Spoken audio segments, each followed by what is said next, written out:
Hey, good morning. Let me talk to you really quick about the one thing that will really screw you if you're an XRP owner and you're not paying attention. At first, let me just say it was a really great live last night. I love you guys. That was a lot of fun. I'm really starting to enjoy doing these lives a lot now that it's very purpose driven with the trusts. And those of you that are joining us tonight on the Zoom call, I look forward to talking to all of you. Now, let me just say this because you have to be able to think these things through. If you understand, this is the one thing that's going to screw you if you're not paying attention, okay? You have to get beyond trying to get rich because you're poor. The duality of that's a cage. You have to think like a wealthy person and plan out, oh, this could happen, that, and think logically through this. Like this, ready? Now, I'm not saying this is going to happen, but I could definitely see it happening and catch everybody off guard because everybody's in the emotion of it, okay?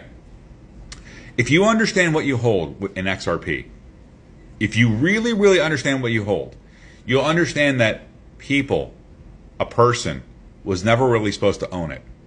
You own it now. But let's say this, because it's used by banks. Banks are not people. Banks are trusts. Keep that in mind. This was designed for banks, and the government then decides to write codes and regulations and laws that this is a banking asset, and you're not a bank.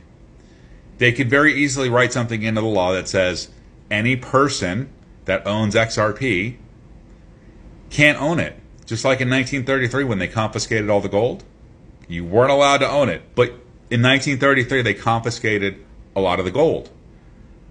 What if they do that this time? But what they do is like, okay, any person that has this in their name isn't allowed to own it and can't transact or do business. Because you've been given the signs all along the way. Put it in an LLC. Then put that inside a trust. You've been told all the messages, yet you're addicted to the emotional roller coaster of the ride. What's the next news? When's the price going to jump? Irrelevant. If you don't understand, it doesn't matter when that happens because this is the time frame in order to get your shit together, get your affairs in order, get your shit together like Coach JV says. This is the time for that. But if you haven't gotten your trust, your LLCs, put the structures in place so that your person is not attached to that asset that could very easily be deemed not an asset that should be belonged to by a person, I think it's fair to say a little bit of the Bitcoin mentality has rubbed off on XRP people because Bitcoin people are all about rage against the machine, rage against the government, like all that, when it was never really about that. So if you get out of that little mentality of XRP is going to make me rich, it's part of the government. You just have to kind of get that. And you have to handle it appropriately and accordingly and be smart about it. Figure out what you're going to do, take action, get in somewhere,